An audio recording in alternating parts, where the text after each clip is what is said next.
ಈಗಾಗಲೇ ದೊಡ್ಡ ಮಟ್ಟದ ಹೊಡೆತ ಉಂಟಾಗಿದ್ದು ಹೋಟೆಲ್ ಮೇಲೆ. ಹಾಗಾದ್ರೆ ಹೋಟೆಲ್ ಮಾತ್ರ ಅಲ್ಲ, ಇತರೆ ಉದ್ಯಮಗಳ ಮೇಲೂ ಯಾವ ರೀತಿಯಾಗಿ ಪರಿಣಾಮ ಬೀರಿದೆ ಅನ್ನೋದ್ರ ಬಗ್ಗೆ ಕಂಪ್ಲೀಟ್ ಆದಂತಹ ಮಾಹಿತಿಯನ್ನ ಈ ವರದಿಯಲ್ಲಿ ನೋಡೋಣ.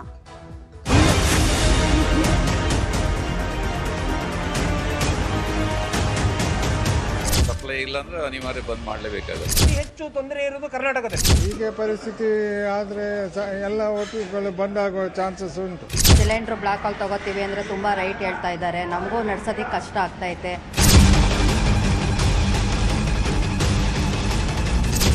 ಗಲ್ಫ್ ರಾಷ್ಟ್ರಗಳ ಯುದ್ಧದ ಕಾರ್ಮೋಡ ದೇಶಾದ್ಯಂತ ಹಾಗೆ ರಾಜ್ಯಾದ್ಯಂತ ಆವರಿಸಿದೆ. ಹೋಟೆಲ್ಗಳಲ್ಲಿ ಮೆನು ಕಾರ್ಡ್ ಚಿಕ್ಕದಾಗಿದೆ, ಬಂಕ್ಗಳ ಮುಂದೆ ವಾಹನಗಳ ಕ್ಯೂ ದೊಡ್ಡದಾಗಿದೆ, ಏಜೆನ್ಸಿಗಳ ಮುಂದೆ ಜನರ ಕ್ಯೂ ಇದೆ. ಗ್ಯಾಸ್ ಪೂರೈಕೆಯಲ್ಲಿ ಅಭಾವ ಸೃಷ್ಟಿಯಾಗಿದ್ದರಿಂದ ರಾಜ್ಯದ 30% ಹೋಟೆಲ್ಗಳು ಬಂದಾಗುವ ಪರಿಸ್ಥಿತಿ ಬಂದೊದಗಿದೆ. ಅಧಿಕ ಗ್ಯಾಸ್ ಬಳಸಿ ಮಾಡುವ ತಿಂಡಿ ಊಟಕ್ಕೆ ಬ್ರೇಕ್ ಬಿದ್ದಿದೆ. ಪೂರಿ, ವಡೆ, ಬಜ್ಜಿ, ಬೋಂಡಾ ತಿಂಡಿಗಳು ಹೋಟೆಲ್ಗಳಲ್ಲಿ ಬೇಯ್ತಿಲ್ಲ. ಹಾಗೆ ಚೈನೀಸ್ ಫುಡ್, ಉತ್ತರ ಭಾರತದ ಊಟಕ್ಕೂ ಬ್ರೇಕ್ ಬಿದ್ದಿದೆ. ಗ್ಯಾಸ್ ಬಂದ್ ಮಾಡಿ ಸೌದೆ ಒಲೆ ಬಳಕೆ ಮಾಡಿ ಅಡುಗೆ ಮಾಡೋ ಸ್ಥಿತಿ ಎದುರಾಗಿದೆ. ಕೆಲ ಹೋಟೆಲ್ಗಳು ಸಪ್ಲೈಯರ್ ಸೇರಿದಂತೆ ಸಿಬ್ಬಂದಿಯನ್ನು ಕಟ್ ಮಾಡಿವೆ. ಹಾಗೆ ಹೋಟೆಲ್ನ ಸಿಟ್ಟಿಂಗ್ ಕೆಪಾಸಿಟಿಯನ್ನು ಇಳಿಸಲಾಗಿದೆ. ಅತಿ ಹೆಚ್ಚು ತೊಂದರೆ ಇರೋದು ಕರ್ನಾಟಕದಲ್ಲಿ. ಬೇರೆ ಯಾವ ರಾಜ್ಯದ ಇಷ್ಟು ತೊಂದರೆ ಇಲ್ಲ. ಯಾಕಂದ್ರೆ ತಮಿಳುನಾಡು ಒಳಗೆ 2 ಸಿಲಿಂಡರ್ 3 ಸಿಲಿಂಡರ್ ಕೊಡ್ತಾ ಇದ್ದಾರೆ. ಆದ್ರೆ ಕರ್ನಾಟಕದಲ್ಲೇ ಇದ್ದಕ್ಕಿದ್ದಾಗೆ ಕ್ಲೋಸ್ ಮಾಡಿದ್ದು ಕರ್ನಾಟಕದಲ್ಲಿ. ಇದು ಯಾಕಾಯ್ತು ಅಂತ ಗೊತ್ತಾಗ್ತಾ ಇಲ್ಲ. ಸಾಧಾರಣ 1 ತಾರೀಕು ಮಾರ್ಚ್ನಿಂದ ಈ ಪ್ರಾಬ್ಲಮ್ ಕ್ರಿಯೇಟ್ ಆಗಿದೆ. ಕಮರ್ಷಿಯಲ್ ಸಿಲಿಂಡರ್ ಪ್ರೊಡಕ್ಷನ್ನೇ ಮಾಡಬಾರದೆಂದು ಕೇಂದ್ರ ಸರ್ಕಾರ ಆಯಿಲ್ ಕಂಪನಿಗಳಿಗೆ ಸೂಚನೆ ಕೊಟ್ಟಿದೆ. ಇದರಿಂದ ನಮಗೆ ಸಪ್ಲೈ ಇಲ್ಲ. ಹೀಗೆ ಪರಿಸ್ಥಿತಿ ಆದರೆ ಎಲ್ಲ ಹೋಟೆಲ್ಗಳು ಬಂದ್ ಆಗೋ ಚಾನ್ಸಸ್ ಉಂಟು. ಸರ್, ನಮ್ಮಲ್ಲೂ ಕಸ್ಟಮರ್ ಎಲ್ಲ ತುಂಬಾ ಇದು ಮಾಡ್ತಾ ಇದ್ದಾರೆ. ಊಟಕ್ಕೆಲ್ಲ ಕೆಲವೊಂದೆಲ್ಲ ಮೆನು ಎಲ್ಲ ಕಟ್ ಮಾಡ್ತಾ ಇದ್ದೀವಿ. ಸಿಲಿಂಡರ್ ಬ್ಲಾಕ್ ಅಲ್ಲಿ ತಗೋತೀವಿ ಅಂದ್ರೆ ತುಂಬಾ ರೈಟ್ ಹೇಳ್ತಾ ಇದ್ದಾರೆ, ನಮಗೂ ನಡ್ಸೋದಕ್ಕೆ ಕಷ್ಟ ಆಗ್ತೈತೆ. ಏನ್ ಮಾಡೋದು ಅಂತ ಗೊತ್ತಾಗ್ತಾ ಇಲ್ಲ. ಕಸ್ಟಮರ್ ಎಲ್ಲ ಸ್ವಲ್ಪ ಬೇಜಾರು ಮಾಡ್ಕೊಂಡು ವಾಪಸ್ ಹೋಗ್ತಾ ಇದ್ದಾರೆ. ನಮ್ಮ ಏಜೆನ್ಸಿಗೆ ಫೋನ್ ಮಾಡುವಾಗ ಫೋನೇ ಎತ್ತಾ ಇಲ್ಲ. ಮುಂಚೆ ಮಾಮೂಲು ಹಾಕ್ತಿತ್ತವರು ಫೋನೇ ಎತ್ತಾ ಇಲ್ಲ. ಬೇರೆ ಒಂದು 5 ಕೆಜಿದು 2 ಸಿಲಿಂಡರ್ ಸಿಕ್ತು. ಅದು 5 ಕೆಜಿಗೆ 750 ಕೊಟ್ಟು ತಗೊಂಡು ಬಂದೆ. ಇವತ್ತು ಸಾಯಂಕಾಲ ತನಕ ಮ್ಯಾನೇಜ್ ಆಗ್ತದೆ. ನಾಳೆಗೆ ನೋಡ್ಬೇಕು, ಏನಾದ್ರು ಏಜೆನ್ಸಿ ಕೊಟ್ಟರೆ ಓಪನ್ ಮಾಡಲಿ, ಇಲ್ಲಾದ್ರೆ ಅದು ಏಜೆಂಟ್ ಓಪನ್ ಮಾಡೋದು ಕಷ್ಟ ಆಗ್ತದೆ. ಸರ್, ಮೇನ್ ಪ್ರಾಬ್ಲಮ್ಮು ಎಲ್ರಿಗೂ ಗೊತ್ತಿರಂಗೆ ಸಿಲಿಂಡರ್ದೇ ಪ್ರಾಬ್ಲಮ್. ಯಾಕೆಂದ್ರೆ ಹೋಟೆಲ್ ಡಿಪಾರ್ಟ್ಮೆಂಟ್ ಅಲ್ಲಿ ಸಿಲಿಂಡರ್ ಇಲ್ಲದೆ ಹೋದ್ರೆ ಈಗ ಅಟ್ ಪ್ರೆಸೆಂಟ್ ಸಿಚುವೇಶನ್ ಅಲ್ಲಿ ಸಿಲಿಂಡರ್ ಇದ್ರೇನೆ ಅಡಿಗೆ ಅಥವಾ ಈ ಕಾಫಿ ಟೀಗೂ ನಮ್ಗೆ ಸಿಲಿಂಡರ್ ಬೇಕೇ ಬೇಕು. ಸೊ ಈ ತರ ಆಗೈತೆ. ನಮ್ಮ ಹತ್ರ ಏನ್ ಸ್ಟಾಕ್ ಇತ್ತು ಅದು ನೆನ್ನೆವರೆಗೂ ಆಯ್ತು. ಇವತ್ತು ಬೆಳಿಗ್ಗೆಯಿಂದ ಸಿಲಿಂಡರ್ಗಳಿಲ್ಲ. ಸೊ ಹಾಗಾಗಿ ಎಲ್ಲ ಸ್ಟಾಫ್ ಬಂದಿದ್ದಾರೆ, ಅವ್ರನ್ನ ಹಂಗೆ ಕಳಿಸ್ಬೇಕಲ್ಲ. ಈಗ ಅವ್ರ ಮನೇಲಿದ್ರು ನಾವು ಅದ್ರದ್ದು ಪೇಮೆಂಟ್ ಏನಿದೆ ಅದು ಕೊಡ್ಲೇಬೇಕು. ಬಟ್ ಬಂದಿರೋದ್ರಿಂದ ಕ್ಲೀನಿಂಗ್ ಅಂತ ಒಂದು ಪರ್ಪಸ್ ಮಾಡಿ ಮಾಡಿಸ್ತಾ ಇದೀವಿ. ತುಂಬಾ ಹಿಂಸೆ ಆಯ್ತೈತೆ. ಗ್ಯಾಸ್ ಪೂರೈಕೆಯಾಗದ ಹಿನ್ನೆಲೆಯಲ್ಲಿ ಬೆಂಗಳೂರಿನಲ್ಲಿ ಆಟೋ, ಕ್ಯಾಬ್ ಪ್ರಯಾಣವೂ ದುಸ್ತರವಾಗ್ತಿದೆ. ಗ್ಯಾಸ್ ತುಂಬಿಸಿಕೊಳ್ಳಲು ಬಂಕ್ಗಳ ಮುಂದೆ ವಾಹನಗಳು ಕ್ಯೂ ನಿಂತಿವೆ. ಒಂದು ಕಡೆ ಗ್ಯಾಸ್ ಸಿಕ್ತಿಲ್ಲ, ಇನ್ನೊಂದು ಕಡೆ ಗ್ಯಾಸ್ ಸಿಕ್ಕಿದ್ರೂ ಬೆಲೆ ಜಾಸ್ತಿ ಕೇಳುತ್ತಿದ್ದಾರೆ. ಆಟೋ, ಕಾರುಗಳ ಸಿಎನ್ಜಿ ದರ 1 ಕೆಜಿಗೆ ಈಗ 90 ರೂಪಾಯಿ ಆಗಿದೆ. ನಿನ್ನೆಯಿಂದ LPG ಗ್ಯಾಸ್ ಪೂರೈಕೆ ಆಗುತ್ತಿಲ್ಲ. ಜಾಸ್ತಿ ದುಡ್ಡು ಕೊಡ್ತೇವೆ ಅಂದ್ರೂ ಗ್ಯಾಸ್ ಸಿಗುತ್ತಿಲ್ಲ. ಬೆಂಗಳೂರಿನ ಕೆಲ ಗ್ಯಾಸ್ ಬಂಕ್ಗಳು ಬಂದಾಗಿವೆ. ಆಟೋ, ಕ್ಯಾಬ್ ನಂಬಿರುವ ಚಾಲಕರಿಗೆ ಸಂಕಷ್ಟ ಎದುರಾಗಿದೆ. ನಮಗೆ ಸ್ಟಾಕ್ ಬರ್ತಾ ಇಲ್ಲ ಸರ್. ಅಲ್ಲಿ ಇರಾನ್ ಇಸ್ರೇಲ್ ಯುದ್ಧ ಆಗಿರೋದ್ರಿಂದ ನಮ್ಮ ಪ್ಲಾಂಟಿಗೆ ಗ್ಯಾಸ್ ಸಪ್ಲೈ ಆಗ್ತಾ ಇದೆ ಅಂತೆ. ಆದರೂ ಕಮ್ಮಿ ಪ್ರಮಾಣದಲ್ಲಿ ಬರ್ತಾ ಇದೆ. ಹಾಗಾಗಿ ಅವರು ನಮ್ಮವರೆಲ್ಲ ಕಡೆ ಎಲ್ಲ ಬಂಕ್ ಇದೆಯಲ್ಲ, ಸ್ವಲ್ಪ ಕೊಡ್ತಾ ಇದ್ದಾರೆ. ಹಾಗಾಗಿ ಈ ಥರ ಪ್ರಾಬ್ಲಮ್ ಆಗಿದೆ ಸರ್. ಅದರಲ್ಲಿ ರೇಟ್ ಜಾಸ್ತಿ ಆಗಿದೆ. ಅಲ್ಲಿ ಏನು ಪ್ರೈಸ್ ಇರುತ್ತೋ ಅದ್ರ ಮೇಲೆ ಇದು ಮಾಡಿದ್ದಾರೆ. ಅದರಿಂದ ಆಟೋದವರಿಗೆ ಸಮಸ್ಯೆ ಆಗಿದೆ. ಆಗುತ್ತೆ ಸರ್, 1 or 2 days ಬಗೆಹರಿಯುತ್ತೆ. ಬಟ್ ಅವರು ಕೋಆಪರೇಟ್ ಮಾಡಬೇಕು. ಬಂಕ್ನವ್ರಿಗೂ ಅವರು ಕೋಆಪರೇಟ್ ಮಾಡಬೇಕು. ಅವ್ರು ಕೋಆಪರೇಟ್ ಮಾಡೋ ಪೇಷನ್ಸ್ ಇಲ್ಲ ಅವರಿಗೆ. ನಾವೇನೋ ತಗೊಂಡು ಅವ್ರ ಮನೆ ಖರೀದಿ ಮಾಡಿರೋ ತರ ಅವರುಗಳು ಆಡ್ತಾರೆ. ದರಗಳು ನಿಗದಿ ಆಗಿರ್ಬೇಕಾದದ್ದು ಇಲ್ಲಿ ಇವ್ರು ನಮ್ಮನ್ನು ಲೂಟಿ ಮಾಡ್ತಾವ್ರೆ. ಚಾಲಕರುಗಳು ಗ್ರಾಹಕರುಗಳನ್ನ ಲೂಟಿ ಮಾಡ್ತಾವ್ರೆ. ಗ್ರಾಹಕರುಗಳು ನಮ್ಮನ್ನು ಲೂಟಿ ಮಾಡ್ಕೊಂಡು ನಮ್ಮ ಕಂಪ್ನಿಗಳಿಗೆ ಕೊಡ್ತಾ ಇದೀವಿ, ಅಷ್ಟೇ ವ್ಯತ್ಯಾಸ. ಈಗ ಇಂಥ ಬಂಕ್ಗಳು ಎನ್ಕ್ಯಾಶ್ ಮಾಡ್ಕೊಂಡು ಇವತ್ತು 85 ರೂಪಾಯಿ ಗ್ಯಾಸ್ ಮಾಡ್ಕೊಂಡು ಚಾಲಕರುಗಳನ್ನ ಲೂಟಿ ಮಾಡ್ತಿರೋದ್ರಿಂದ ಈಗ 10 ಜನದ ಒಗ್ಗಟ್ಟು ಏನು ಅಂತಕ್ಕಂಥದ್ದನ್ನ ಇಲ್ಲಿ ತೋರಿಸಿದ್ವಿ. ಹಾಗೆ ಸರ್ಕಾರಗಳು ಕೂಡ ಮಧ್ಯಸ್ಥಿಕೆಯನ್ನು ವಹಿಸಿಕೊಂಡು ಆದಷ್ಟು ದರ ನಿಗದಿಪಡಿಸೋದ್ರ ಬಗ್ಗೆ ಬಡವರನ್ನ ನೋಡಬೇಕು ಅಂತೇಳಿ ನಾನು ಸರ್ಕಾರಕ್ಕೆ ಕಣ್ತರ್ ನೋಡಬೇಕು. ಮಿನಿಮಮ್ 36 ರೂಪಾಯಿ, ಕಿಲೋಮೀಟರ್ಗೆ 18 ರೂಪಾಯಿ ಇದೆ. ಇನ್ನು ಮಾಮೂಲಿ ಅಗ್ರಿಗೇಟರ್ ಕಂಪನಿಗಳಲ್ಲೆಲ್ಲವೂ ಕೂಡ ಇನ್ನೇನು ಮಾಮೂಲಿ ಇದ್ದೇ ಇರುತ್ತೆ. ಈಗ ಇವ್ರು ಹೇಳೋ ಲೆಕ್ಕಾಚಾರ ನೋಡ್ಕೊಂಡ್ರೆ ಬೇರೆ ಎಲ್ಲೋ ಯುದ್ಧ ಆಗ್ತಾ ಇರೋದಕ್ಕೆ ಭಾರತದ ಬಡಜನದ ಆಟೋ ಚಾಲಕರ ಮೇಲೆ ಸಂಪೂರ್ಣವಾಗಿ ಹೊರೆಯನ್ನ ಹಾಕಿ ಇವ್ರನ್ನೆಲ್ಲ ಮುಂದೆ ಮಲಗಿಸ್ತಾರೆ ಅಂತ ಅನ್ಸುತ್ತೆ. ಸರ್ಕಾರ ಮಧ್ಯಸ್ಥಿಕೆಯನ್ನು ವಹಿಸ್ಕೊಳ್ಳಿಲ್ಲ ಅಂದ್ರೆ ಏನ್ ಮಾಡೋದು ಹೇಳಿ. ಜೀವನ ಬಹಳ ಕಷ್ಟಕ್ಕೆ ಬಂದ್ಬಿಟ್ಟೆ. ಕೆಲ್ಸಕ್ಕೆ ಹೋದ್ರೆ 15 ವಾಚ್ಮ್ಯಾನ್ ಕೆಲಸಕ್ಕೆ 12,000 ಸಂಬಳ ಕೊಡ್ತಾರೆ. ಹೆಂಗ್ ಮಾಡೋ ಜೀವನ ಬಡಿಯ ಕಟ್ಟೋದು ಮಕ್ಕಳು ಓದಿಸೋದು ಹೆಂಗ್ ಮಾಡೋದು? ಬೇಡ ಸರ್, ಜೀವನ ಬೆಂಗಳೂರು ಜೀವನ ಯಾವತ್ತೂ ಹಿಂಗೆ ಆಗಿರಲಿಲ್ಲ. ಈ ಸರಿ ಅಂತೂ ಬಹಳ ಅಧ್ವಾನ ಆಗ್ಬಿಟ್ಟದೆ, ಏನು ಅಂತಾನು ಗೊತ್ತಾಗ್ತಾ ಇಲ್ಲ. ಸುಮಾರು ಕಡೆ ಎಷ್ಟು 5-6 ಬ್ಲಾಕ್ ಎಲ್ಲ ಬಂದಾಗಲ್ಲ, ಹಿಂಗಾದ್ರೆ ಕಷ್ಟ ಆಯ್ತು. ಬೆಲೆ ಐತೆ, ಬೆಲೆನೂ ಜಾಸ್ತಿ ಆಯ್ತು. ಬೆಲೆ ಆದ್ರೂ ಆಗ್ಲಿ ಏನೋ ಹಾಕೊಂಡಾದ್ರು ಮನಗೋಗಿ ಸೇರ್ಕೊಳ್ಳೋಣ ಅಂದ್ರೆ ಹೋಗಕ್ಕೆ ಆತಲ್ಲ, ಗ್ಯಾಸೇ ಖಾಲಿ ಆಗೈತೆ ಅಲ್ಲೇ ನಿಂತಿದ್ದೀನಿ ಸುಮ್ಮನೆ ಅವಲಿಂದ. ಏನ್ ಮಾಡೋದು? ತುಂಬಾ ಕಷ್ಟ ಆಗುತ್ತೆ ಸರ್, ಬಹಳ ಕಷ್ಟ ಆಗುತ್ತೆ. ಯಾಕಂದ್ರೆ ಹಬ್ಬ ಬೇರೆ ಬರ್ತಾ ಇದೆ. ಏನ್ ಮಾಡೋಣ ಹೇಳಿ, ವರ್ಷಕ್ಕೊಂದು ನಮ್ಗೆ ಯುಗಾದಿ ಹೊಸ ವರ್ಷ. ಈಗ ಏನ್ ಮಾಡೋದು ಪಾಪ, ಸಾಬ್ರಿಗೆ ರಂಜಾನ್ ಬರ್ತಾ ಇದೆ, ಅವ್ರ ಹೆಂಗೆ ಜೀವನ ಮಾಡೋದು? ನಿಜವಾಗ್ಲೂ ತುಂಬಾ ಕಷ್ಟ ಆಗುತ್ತೆ. ದಯವಿಟ್ಟು ಇದಕ್ಕೇನಾದ್ರು ನಮ್ಗೊಂದು ಸಹಾಯ ಮಾಡ್ಬೇಕಂತ ಕೇಳ್ಕೊಂತ ಇದ್ದೀನಿ.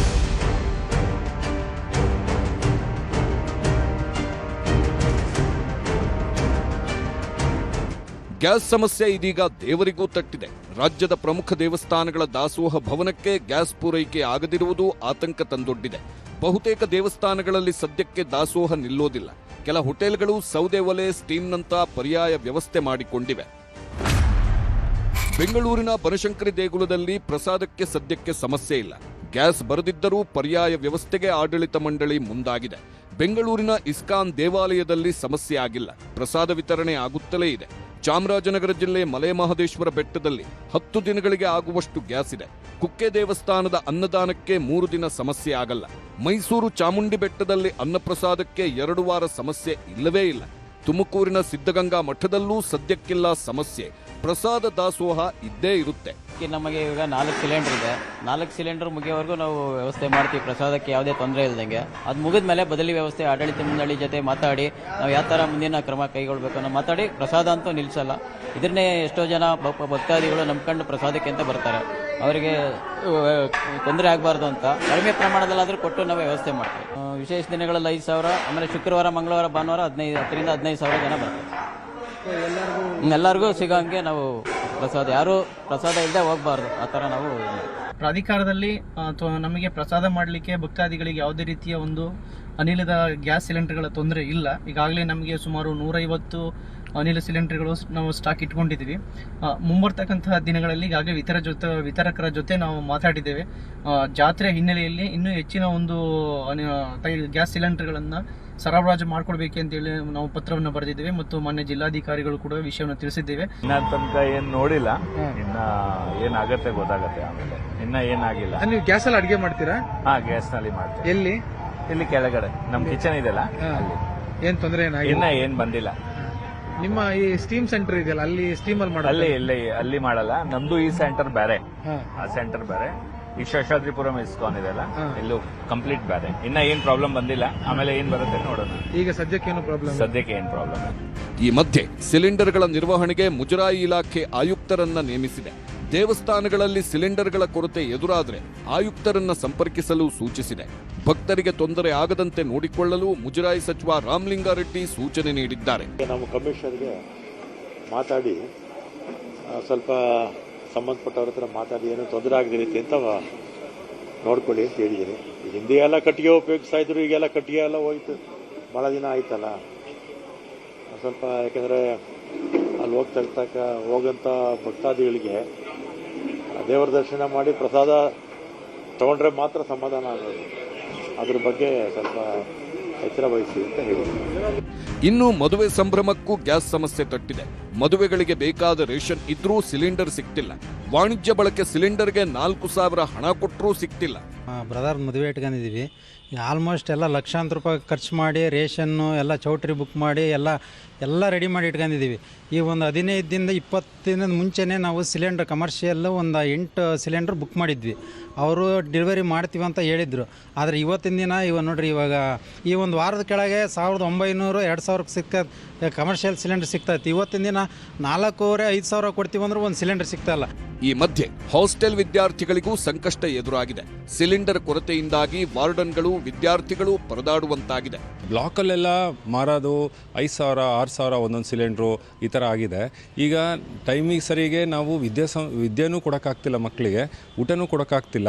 ಈಗ ನಾವು ಇವಾಗ ಏನು ಮಾಡೋದು ಅಂತಂದರೆ ಮನೆಗೆ ಕಳಿಸ್ಬೇಕಾಗತ್ತೆ. ಈಗ ಅವ್ರಿಗೂ ಮನೆಗೆ ಕಳಿಸಿದ್ರೆ ಪೇರೆಂಟ್ಸಿಗೂ ಕುತೂಹಲ, ಏನು ಯಾಕೆ ನಮ್ಮದು ಮತ್ತೆ ಈ ವರ್ಷ ಏನಾಗುತ್ತೆ ಅನ್ನೋದು ಮಕ್ಕಳ ಭವಿಷ್ಯದಿಂದ ಆಟಾಡಬೇಕಾಗತ್ತೆ. ಈ ಸರ್ಕಾರ ತುಂಬ ಎಚ್ಚರಿಕೆಯಿಂದ ವಹಿಸಿ ಇದನ್ನ ಎಲ್ಲ ಸ್ವಲ್ಪ ಜವಾಬ್ದಾರಿತನದಿಂದ ನೋಡ್ಕೊಬೇಕು ಅನ್ನೋದು. ಬೆಂಗಳೂರಿನಲ್ಲಿ ಪಿಜಿಗಳಿಗೂ ಗೈಡ್ಲೈನ್ಸ್ ಹೊರಡಿಸಲಾಗಿದೆ. ಬೆಂಗಳೂರಿನ ಪಿಜಿಗಳಲ್ಲಿ 2 ಹೊತ್ತು ಮಾತ್ರ ಊಟ ಸಿಗಲಿದೆ. ಸೋಮವಾರದಿಂದ ಶುಕ್ರವಾರದವರೆಗೆ 2 ಹೊತ್ತು ಊಟ, ಶನಿವಾರ ಮತ್ತು ಭಾನುವಾರ 3 ಹೊತ್ತು ಊಟ ಸಿಗಲಿದೆ.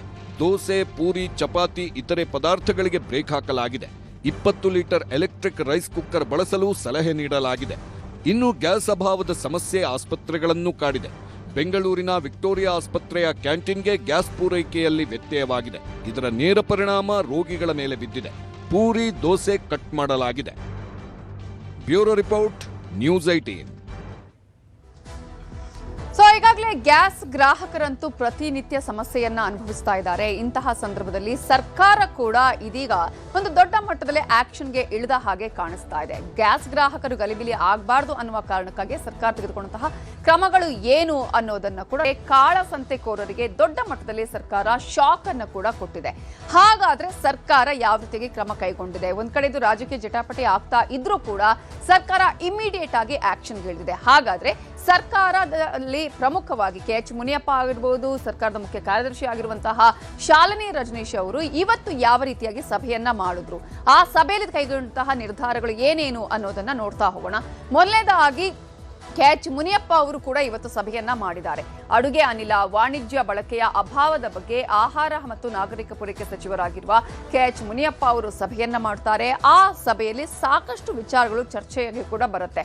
ಪ್ರಮುಖವಾಗಿ ತೈಲ ಕಂಪನಿಗಳ ಅಧಿಕಾರಿಗಳ ಜೊತೆಗೆ KH ಮುನಿಯಪ್ಪ ಅವರು ಸಭೆಯನ್ನ ನಡೆಸ್ತಾರೆ. ಆ ಒಂದು ಸಭೆಯಲ್ಲಿ ಯಾಕೆ ಈ ರೀತಿಯಾದಂತಹ ಸಮಸ್ಯೆ ಆಗ್ತಾ ಇದೆ, ಅದಕ್ಕೆ ಕೈಗೊಳ್ಳಬೇಕಾದಂತಹ ಪರಿಹಾರಗಳು ಏನೇನು ಅನ್ನೋದನ್ನ ಕೂಡ ವಿಸ್ತೃತವಾಗಿ ಚರ್ಚೆ ಮಾಡುತ್ತೆ.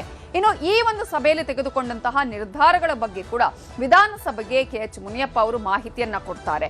ಏನಾಯ್ತು, ಯಾವ ರೀತಿಯಾಗಿ ಈಗ ಎಲ್ಲೆಲ್ಲಿ ಸಮಸ್ಯೆಗಳು ಆಗ್ತಾ ಇದೆ, ಕೇವಲ ಕಮರ್ಷಿಯಲ್ ಸಿಲಿಂಡರ್ಗಳಿಗೆ ಮಾತ್ರ ಸಮಸ್ಯೆ ಆಗ್ತಾ ಇದೆಯಾ ಅಥವಾ ಗ್ರಾಹಕರು ಬಳಸುವಂತಹ ಅಡುಗೆ ಅನಿಲ ಮೇಲೂ ಸಮಸ್ಯೆ ಆಗ್ತಾ ಇದೆಯಾ ಅನ್ನೋದ್ರ ಬಗ್ಗೆ ಕೂಡ ಮಾಹಿತಿಯನ್ನು ಕೊಟ್ಟಿದ್ದಾರೆ KH ಮುನಿಯಪ್ಪ ಅವರು. ಆ ಸಂದರ್ಭದಲ್ಲಿ ಅವರು ವಿಧಾನಸಭೆಯಲ್ಲಿ ಹೇಳಿರುವಂತಹ ವಿಚಾರಗಳು, ತೈಲ ತುಂಬಿರುವಂತಹ ಹಡಗುಗಳು ಬರ್ತಾ ಇಲ್ಲ, ಯಾಕೆ ಫಸ್ಟ್ ಆಫ್ ಆಲ್ ಇದು ಕಾರಣ ಆಗ್ತಾ ಇದೆ, ಯಾಕೆ ಇಂತಹ ಒಂದು ಸಮಸ್ಯೆ ಇಲ್ಲಿ ಉಂಟಾಗಿದೆ ಅನ್ನೋದ್ರ ಬಗ್ಗೆ ಒಂದಷ್ಟು ಕಾರಣಗಳನ್ನು ಕೂಡ ಅವರು ಹೇಳಿದ್ದಾರೆ. ಈಗಾಗಲೇ ಯುದ್ಧ ಆಗ್ತಾ ಇರುವಂತಹ ಸಂದರ್ಭದಲ್ಲಿ ಅಲ್ಲಿಂದ ಬರಬೇಕಾದಂತಹ ಹಡಗುಗಳು ಅಂದ್ರೆ ಶಿಪ್ ಏನು ಇಲ್ಲಿಗೆ ಬರಬೇಕಾಗಿತ್ತು, ಆ ಒಂದು ಶಿಪ್ಗಳು ಬರ್ತಾ ಇಲ್ಲ. ಜೊತೆಗೆ ಹರ್ಮುಜ್ ಜಲಸಂಧಿಯಲ್ಲಿ ಆಲ್ಮೋಸ್ಟ್ ಕಂಪ್ಲೀಟ್ ಆಗಿ ಬಂದ್ ಆಗಿದೆ. ಆ ಮಾರ್ಗದ ಮೂಲಕನೇ ಈಗಾಗಲೇ ಬರಬೇಕಾಗಿದ್ದು, ಆ ಮಾರ್ಗ ಕಂಪ್ಲೀಟ್ ಆಗಿ ಬಂದಾಗಿರುವಂತಹ ಕಾರಣಕ್ಕಾಗಿ ತೈಲ ತುಂಬಿರುವಂತಹ ಹಡಗುಗಳು ಆ ಮಾರ್ಗದಲ್ಲಿ ಬರೋದಕ್ಕೆ ಸಾಧ್ಯ ಆಗ್ತಾ ಇಲ್ಲ. ಪ್ರಮುಖವಾಗಿ ಸ್ವಂತ ಉತ್ಪಾದನೆ ಏನಿದೆ ಭಾರತ ಮಾಡ್ತಾ ಇರುವಂತದ್ದು, ಆ ಸ್ವಂತ ಉತ್ಪಾದನೆಯಿಂದಾಗಿ ಯಾವುದೇ ರೀತಿಯ ಅಭಾವ ಕಂಡಿದ್ದಲ್ಲ. ಇಲ್ಲಿನ ಪ್ರೊಡಕ್ಟಿವಿಟಿ ಏನಿದೆ ಅಥವಾ ಇಲ್ಲಿ ಏನು ಉತ್ಪಾದನೆಯನ್ನ ಮಾಡ್ತಾ ಇದ್ದಾರೆ ಆ ಉತ್ಪಾದನೆಯಲ್ಲಿ ಯಾವುದೇ ರೀತಿಯ ಸಮಸ್ಯೆ ಆಗಿಲ್ಲ. ಆದ್ರೆ ನಾವೇನು ಆಮದು ಮಾಡ್ಕೊಳ್ತಾ ಇದ್ವಿ ಅದರಲ್ಲಿ ಈಗ ಸಮಸ್ಯೆ ಆಗಿರುವಂತಹ ಕಾರಣಕ್ಕಾಗಿ ಆ ಸರಬರಾಜು ಸಮಸ್ಯೆ ಈವರೆಗೂ ಕೂಡ ಆಗಿಲ್ಲ. ಒಂದ್ ಕಡೆ ಆಮದಿನ ಸಮಸ್ಯೆಯಿಂದಾಗಿ ಸರಬರಾಜು ಫುಲ್ ಸ್ಟಾಪ್ ಆಗಿದೆ. ಆದ್ರೆ ಮತ್ತೊಂದ್ ಕಡೆ ನಾವು ಸ್ವಂತ ಉತ್ಪಾದನೆ ಮಾಡ್ತಾ ಇದೀವಲ್ಲ, ಅದರಲ್ಲಿ ಯಾವುದೇ ರೀತಿಯಾದಂತಹ ಸಮಸ್ಯೆ ಇಲ್ಲಿವರೆಗೂ ಆಗಿಲ್ಲ. ಇನ್ನು ಯಾಕೆ ಈ ಸಂದರ್ಭದಲ್ಲಿ ನಾವು ಎಲ್ಲರೂ ಕೂಡ ಬಹಳ ಜವಾಬ್ದಾರಿಯನ್ನ ವಹಿಸಬೇಕಾಗತ್ತೆ, ಯಾವ ಕಾರಣಕ್ಕಾಗಿ ಅನ್ನೋದ್ರ ಜೊತೆಗೇನೆ ಅವರು ನಾವು ಯಾವಾಗ ಅಡುಗೆ ಅನಿಲವನ್ನ ಈಗ ಬಳಸ್ತಾ ಇದೀವೋ, ಕುಟುಂಬಗಳು ಬಳಕೆ ಮಾಡ್ತಾ ಇದೀವೋ ಅವರಿಗೂ ಕೂಡ ಒಂದಷ್ಟು ಸೂಚನೆಯನ್ನ ಕೊಟ್ಟಿದ್ದಾರೆ ಅಥವಾ ಮನವಿಯನ್ನ ಮಾಡ್ಕೊಂಡಿದ್ದಾರೆ. ಕುಟುಂಬದಲ್ಲಿ 4 ಜನ ಇದ್ರೆ ತಿಂಗಳಿಗೆ 1 ಸಿಲಿಂಡರ್ ಸಾಕಾಗತ್ತೆ. ಅವರು ಅಂದ್ರೆ ಜನರ ಲೆಕ್ಕದಲ್ಲಿ ಹೇಳೋದಾದ್ರೆ ಒಂದು ತಿಂಗಳಿಗೆ 4 ಜನ ಇದ್ರೆ 1 ಸಿಲಿಂಡರ್ 1 ತಿಂಗಳಿಗೆ ಸಾಕಾಗತ್ತೆ. ಜೊತೆಗೆ ತಿಂಗಳಿಗೆ 1 ಸಿಲಿಂಡರ್ ಅನ್ನ ನಾವು ಕೊಡ್ತೇವೆ ಅನ್ನೋದನ್ನ ಕೂಡ ಅವರು ಎನ್ಶ್ಯೂರ್ ಮಾಡಿದ್ದಾರೆ. ಅಲ್ಲಿ 1 ಸಿಲಿಂಡರ್ ಅಂತೂ ನಿಮ್ಗೆ ಕೊಡೋದಕ್ಕೆ ಯಾವುದೇ ರೀತಿಯ ಸಮಸ್ಯೆ ಇಲ್ಲ ಅನ್ನೋದನ್ನು ಕೂಡ ಸಚಿವರು ಹೇಳಿದ್ದಾರೆ. ಹೆಚ್ಚುವರಿ ಸಿಲಿಂಡರ್ ಸಂಗ್ರಹಕ್ಕೆ ಮಾತ್ರ ಅವಕಾಶ ಇಲ್ಲ ಅನ್ನೋದನ್ನ ಇಲ್ಲಿ ಗಮನಿಸಬೇಕು. ಈಗ ಜನ ಕಂಪ್ಲೀಟ್ ಆಗಿ ಬುಕ್ ಮಾಡ್ತಾ ಇದ್ದಾರೆ, ಏಜೆಂಟ್ಗಳ ಬಳಿ ಹೋಗ್ತಾ ಇದ್ದಾರೆ ಅಥವಾ ಯಾವ್ದಾದ್ರು ಬುಕಿಂಗ್ ಪ್ಲೇಸ್ಗಳಿದೆ ಅಲ್ಲಿಗೆ ಹೋಗ್ತಾ ಇದ್ದಾರೆ. ಈ ರೀತಿಯಾಗಿ ಒಂದಷ್ಟು ಆತಂಕಕ್ಕೆ ಒಳಗಾಗ್ತಾ ಇದ್ರಲ್ಲ, ಆತಂಕಕ್ಕೆ ಒಳಗಾಗುವಂತಹ ಅವಶ್ಯಕತೆ ಇಲ್ಲ. ಅಕ್ರಮವಾಗಿ ಏನಾದ್ರೂ ಸಿಲಿಂಡರ್ ಅನ್ನ ಸಂಗ್ರಹಿಸಿದ್ರೆ ನಿರ್ದಾಕ್ಷಿಣ್ಯವಾಗಿ ಕ್ರಮವನ್ನ ಕೈಗೊಳ್ತೀವಿ ಅನ್ನುವಂತಹ ಎಚ್ಚರಿಕೆಯನ್ನ ಕೂಡ KH ಮುನಿಯಪ್ಪ ಅವರು ಹೇಳಿದ್ದಾರೆ. ಕಾಳಸಂತೆಯಲ್ಲಿ ಮಾರಾಟ ಮಾಡಿದ್ರೆ ಕಟ್ಟುನಿಟ್ಟಿನ ಕ್ರಮವನ್ನ ತೆಗೆದುಕೊಳ್ತೀವಿ ಅನ್ನೋದನ್ನ ಕೂಡ ಹೇಳಿದ್ದಾರೆ. ಪ್ರಮುಖವಾಗಿ ಈ ಕೆಲಸ ಆಗ್ಬೇಕಾಗಿರೋದು ಈಗ ವಾಣಿಜ್ಯ ಸಿಲಿಂಡರ್ ಪೂರೈಕೆಯಲ್ಲಿ ಆಸ್ಪತ್ರೆ ಮತ್ತು ಶಾಲೆಗಳಿಗೆ ಪ್ರಮುಖ ಆದ್ಯತೆಯನ್ನ ನೀಡಲಾಗುತ್ತೆ ಅನ್ನೋದನ್ನ ಕೂಡ ಹೇಳಿದ್ದಾರೆ. ಬಹಳ ಇಂಪಾರ್ಟೆಂಟ್ ಕೂಡ ಇದು.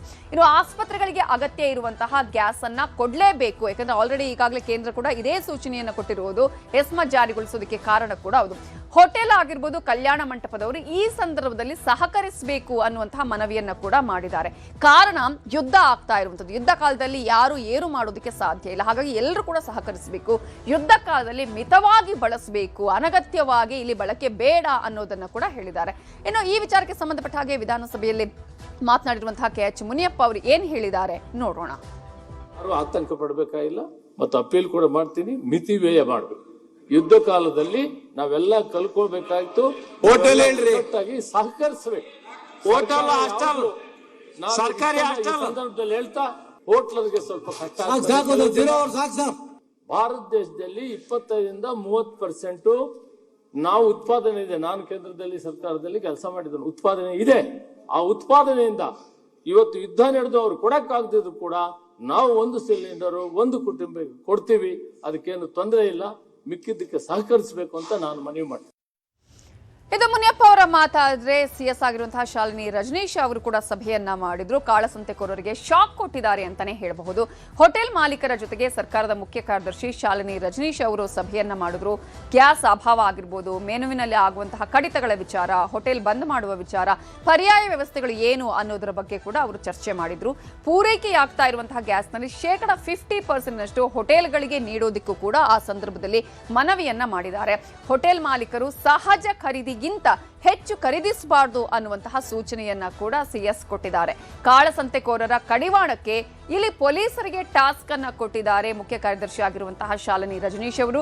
ಪೊಲೀಸ್ ಇಲಾಖೆಯ ಜೊತೆಗೆ ಸಾರಿಗೆ, ಆಹಾರ ಇಲಾಖೆಯೂ ಕೂಡ ಇದರ ಬಗ್ಗೆ ಕ್ರಮವನ್ನು ತೆಗೆದುಕೊಳ್ಳಬೇಕು ಅನ್ನುವ ಜವಾಬ್ದಾರಿ ಕೊಟ್ಟಿದ್ದಾರೆ. ಜನಸಾಮಾನ್ಯರ ಗೊಂದಲಗಳಾಗಿರ್ಬೋದು, ಆ ಸಮಸ್ಯೆಗಳ ಪರಿಹಾರಕ್ಕೆ ಹೆಲ್ಪ್ ಲೈನ್ ಅನ್ನ ಕೂಡ ನಾವು ಇನ್ನು ನೀಡ್ತೀವಿ ಅಂತ ಹೇಳಿದ್ದಾರೆ. ಆಹಾರ ಇಲಾಖೆಯ ಮೂಲಕ ಹೆಲ್ಪ್ ಲೈನ್ ಆರಂಭಿಸಬೇಕು ಅಂತ ಹೇಳಿ ಅಧಿಕಾರಿಗಳಿಗೆ ಸೂಚನೆಯನ್ನ ಕೊಟ್ಟಿದ್ದಾರೆ. ಇವತ್ತಿನ ಸಭೆಯಲ್ಲಿ ಆಸ್ಪತ್ರೆ, PGಗಳಿಗೆ ಗ್ಯಾಸ್ ಕೊರತೆ ಆಗದ ಹಾಗೆ ಕೂಡ ಕ್ರಮವನ್ನು ವಹಿಸಲು ಈ ಸಂದರ್ಭದಲ್ಲಿ ಸೂಚನೆ ಕೊಟ್ಟಿದ್ದಾರೆ.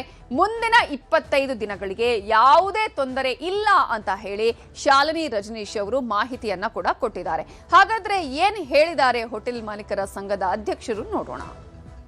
ಚೀಫ್ ಸೆಕ್ರೆಟರಿ ಅವರು ಉತ್ತಮವಾದ ಸಲಹೆಗಳನ್ನು ಕೊಟ್ಟಿದ್ದಾರೆ. ಯಾವ ರೀತಿ ಹೋಟೆಲ್ಗಳಲ್ಲಿ ಸ್ವಲ್ಪ ಆದರೂ ಸಮಾಧಾನಕರವಾದಂಥ ತಿಂಡಿ ತಿನಿಸುಗಳನ್ನು ಮಾಡಬಹುದು ಅನ್ನುವಂಥ ಸಲಹೆಗಳನ್ನು ಕೊಟ್ಟರು.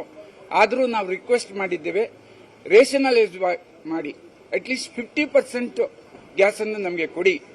ಬ್ಲ್ಯಾಕ್ನಲ್ಲಿ ತೆಗೆದುಕೊಳ್ಳುವಂಥ ಪರಿಸ್ಥಿತಿ ಕರ್ನಾಟಕದಲ್ಲಿ ಆಗಬಾರ್ದು ಅಂತ ನಮ್ಮ ಒಂದು ಒತ್ತಾಯ ಕೂಡ ಇದೆ. ಇನ್ನು ಕೆಲವಿನ ಹೋಟೆಲ್ಗಳಲ್ಲಿ ಮೆನುವನ್ನು ತುಂಬಾ ಕಡಿಮೆ ಮಾಡಿ ಇದ್ದಷ್ಟೇ ಗ್ಯಾಸ್ನಲ್ಲಿ ಸ್ವಲ್ಪ ಮಟ್ಟಿಗೆ ನಮ್ಮ ಗ್ರಾಹಕರಿಗೆ ಉಣಬಡಿಸ್ತಾ ಇದ್ದಾರೆ. ಆದಷ್ಟು ಮಟ್ಟಿಗೆ ಇನ್ನೇನಾದರೂ ಪರ್ಯಾಯ ವ್ಯವಸ್ಥೆ ಮಾಡಬಹುದಾ ಅನ್ನುವಂಥ ಚಿಂತನೆ ಮಂಥನವನ್ನು ಮಾಡ್ತೇವೆ. ಹೀಗಿದ್ದರೂ ಆದಷ್ಟು ಬೇಗ ಯುದ್ಧ ನಿಲ್ಲಿ, ಎಲ್ಲರಿಗೂ ಒಳ್ಳೆಯದಾಗಲಿ. ಕನಿಷ್ಠ 50% ಅನ್ನಾದರೂ ಗ್ಯಾಸ್ ಅನ್ನು ಸೆಂಟ್ರಲ್ನವರು ಎಲ್ಲ ಕಮರ್ಷಿಯಲ್ನವರಿಗೆ ಕೊಡುವಂತ ಆದೇಶ ಬರಲಿ ಅಂತ ಕಾಯ್ತಾ ಇದ್ದೇವೆ. ಈ ಸಂದರ್ಭದಲ್ಲಿ ಇದರ ದುರುಪಯೋಗಪಡಿಸಿಕೊಳ್ತಾ ಇರುವಂತಹ ಕಾಳಸಂತೆಕೋರರ ವಿರುದ್ಧ ಸರ್ಕಾರ ನಿರ್ದಾಕ್ಷಿಣ್ಯ ಕ್ರಮ ಕೈಗೊಳ್ಳಲಿ ಅನ್ನುವಂತಹ ಆಶಯ ಕೂಡ ನಮ್ಮದು.